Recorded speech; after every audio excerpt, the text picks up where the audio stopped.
Okay, so let's do a summary of all the parts that I've done. Part 1 is on what is pressure, and also we look at vertical pressure, so make sure you understand that.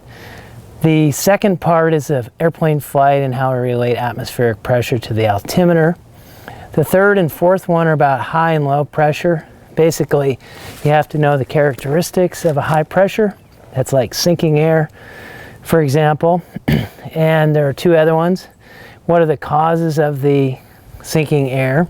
And it turns to the right and spreads and diverges at the surface. The low is the opposite of that, but it's worth taking a look at that because there are characteristics that are different. They're the opposite, and some effects. If we move on, part 5 looks at the winds, and also, let's see, we looked at isobar maps in that chapter. For part 6, we looked at pressure gradient. Part 6 and 7 is really kind of a dual one that I split up. That's on the Coriolis force and pressure gradient and something called geostrophic winds. Make sure you take a look at that.